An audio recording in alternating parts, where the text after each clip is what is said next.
Hello, I'm going to be having a very oil pastel-y day today. I recently got some Sennelier oil pastels, which I'll be swatching out, but I also reorganised my Paul Rubens oil pastels.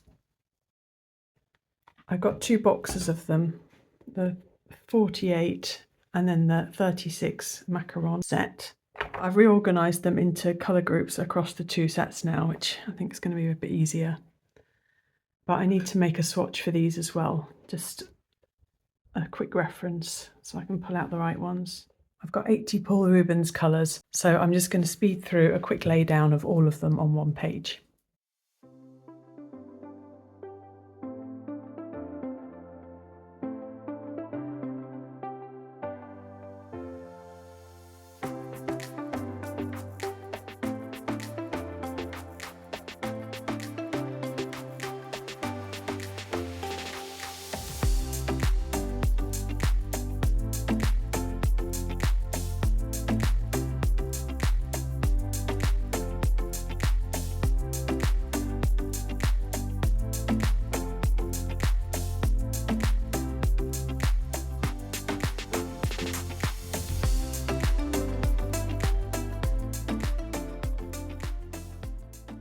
Okay, so that's my first box swatched out.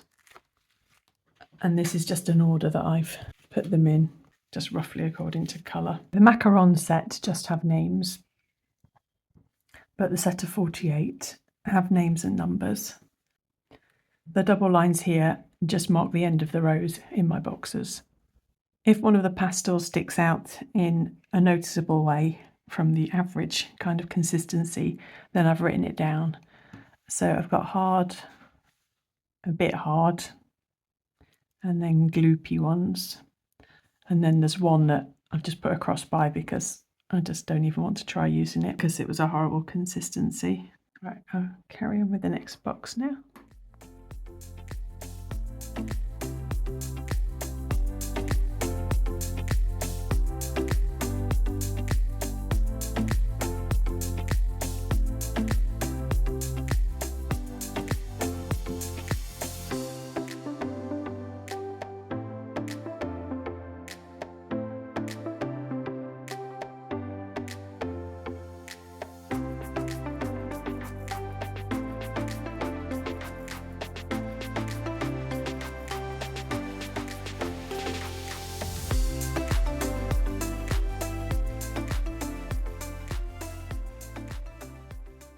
Right, phew, so that's all of those done in the second box. I'd say that the majority of the Paul Rubens pastels are really creamy and soft and nice to work with, but I'll show you up close in a minute so you can see my annotations. Some are a bit less enjoyable to use, and I've got 3 that I've put crosses by that I never want to use again, including the 2 metallics. There's an interesting range of colour names. There's a lot that I don't know how to pronounce. They're mainly the Macaron colours. And then there's some quite interesting ones like Deep Grandmother Green and Sea Ross Cooked Brown Soil. And then we've got ones like Princess Pink. I think there's an amazing assortment of pastel colours here, though I kind of wish that some of them, like blues and greens, we've got a lot of similar ones. I'd prefer if there were better greens. And that's one of the reasons why I started looking at the Senneliers for a different range of greens. I also think that the cool greys are really missing. We've only got these 2 here that are good in that area. This is the painting I did the other day with exclusively Paul Rubens pastels. And other than struggling with variety of greens a bit, I did enjoy using them. I'm just using some deli paper that I've got at the moment to store the picture. I don't have any pastel fixative yet. And so now I'm going to swatch out the Sennelier oil pastels that I showed in yesterday's haul video. I've got the 24 still life assorted colours, the 24 portrait colours, and then some open stock ones that I picked up. I decided that I don't want to organise the Sennelier into continuous rows. I've just grouped them into little colour sets. And so I'm just going to swatch them out sort of randomly on one page because I think I'm going to be adding more from open stock, so I want to just leave space for a few more to be put on the same page, and this will become my reference sheet whenever I'm using them.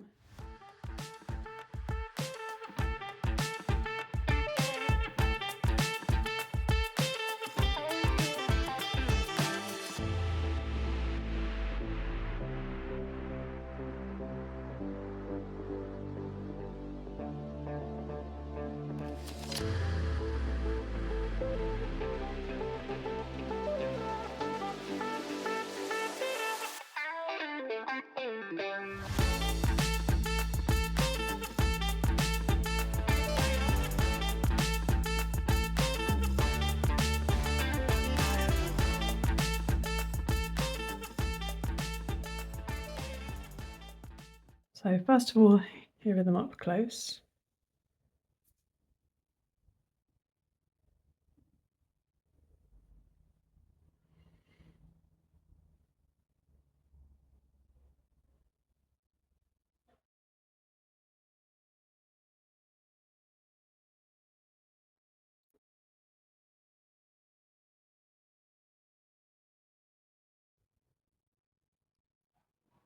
For the time being, I've just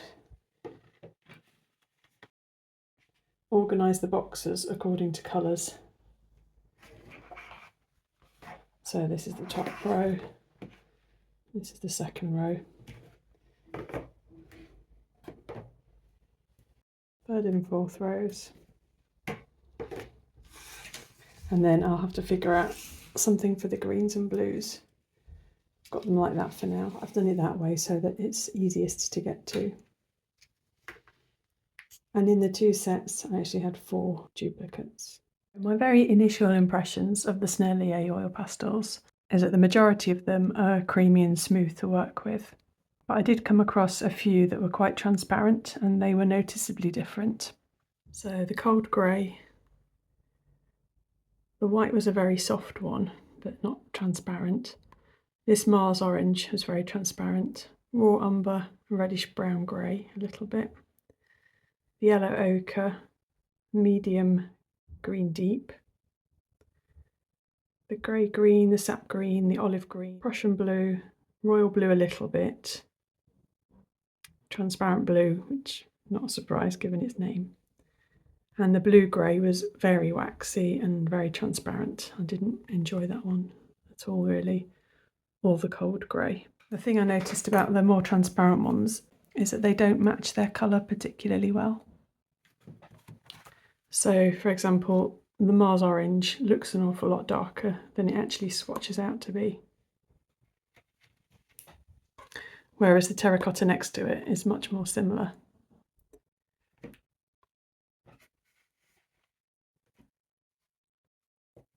I noticed this with the medium green deep. That looked a lot darker than it did when it swatched out. The sap green as well was darker.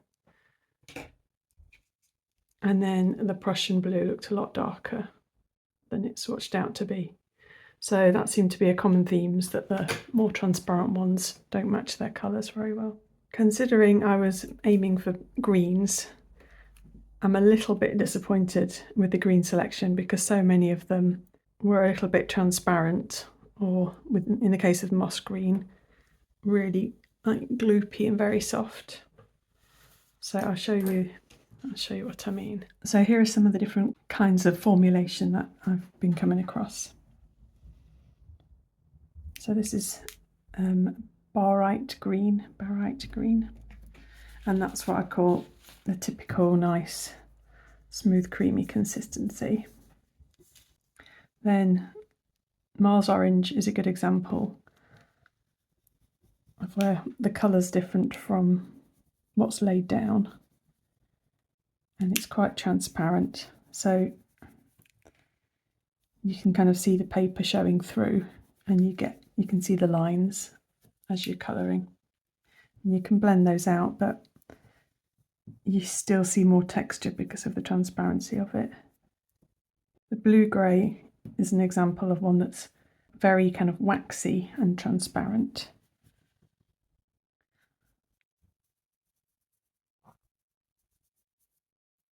So kind of similar with the other transparent ones, it's harder to get an even wash of colour.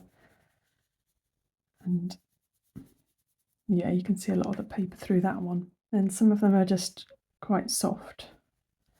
So this is the moss green, which I absolutely love the colour for my landscapes, but it's exceptionally thick and gloopy. And it's going to be the kind that where you're going to leave your fingerprint a lot. And the white has some of that kind of thick gloopiness as well. And you can blend it out, but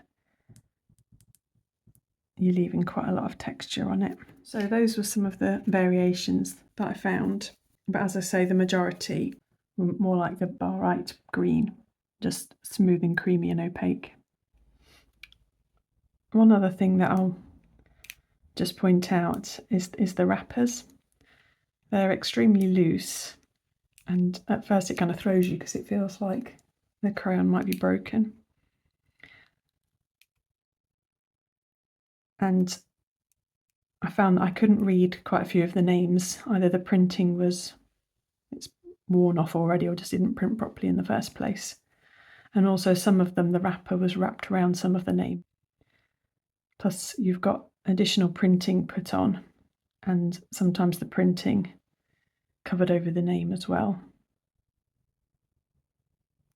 I just think it's a shame for such a nice product to be wrapped kind of poorly. I'm sure there's a reason for it to be on loosely, but I don't really enjoy the kind of slippery feel of the wrapper either. I think I prefer the Paul Rubens slightly more matte textured cover where nothing actually rubs off. So obviously that's just my very initial impressions, and I've yet to do any pictures with the Sennelier oil pastels yet. So I'm going to try and do a picture now, and I've decided I'm going to get some inspiration from this book, Contemporary Landscapes in Mixed Media by Soraya French. And there's a picture in here. I think it's using acrylic paint, but I'm going to try and use it as a rough guide for a landscape picture. And I was thinking that so I don't use all of my Senneliers up, I'm going to do an underpainting using the Paul Rubens.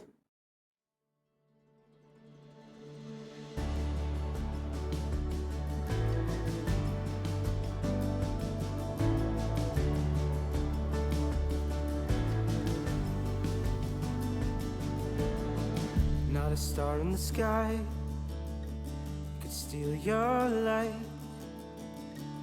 You are the diamond in the dark. No oceans out there can wash you away. There is no way that you can break.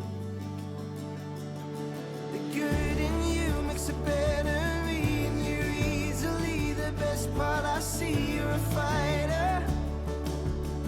You're a fighter. Now I see what life could be when you're standing next to me. You're a fighter. You're a fighter. I'm higher, higher, higher than ever before. I'm higher, higher, higher than ever before. The good in you makes it better in you easily. The best part I see, you're a fighter. You're a fighter. Now I see what life could be when you're standing next to me. You're a fighter. You're a fighter. I'm higher, higher, higher than ever before.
Right, I'll leave it there. So this is the picture I was copying. That didn't really go how I expected. I think I like naturally working with more texture and less blending. And actually the Paul Rubens were probably better for that with their thickness. There are a couple of places where I'd used one of the more oily Sennelier colours, like this sap green down here, and the Sennelier black wouldn't stick on top of it, so I needed to use the Paul Rubens black. That was quite good fun though, but I definitely want to have a go at doing a picture which is supposed to be smooth and blended, because I think I've probably not shown up Sennelier's best qualities in this rough kind of looking picture. One other thing I'll just point out quickly. A viewer called Kaomi told me that you can use pencils over the top of pastel, which I just assumed you couldn't do. And as you might have seen in the video, it was struggling quite a bit, and that's where the undercolour showed through. But if you've got a smooth kind of burnished layer of oil pastel, then pencils do go over the top. So let me...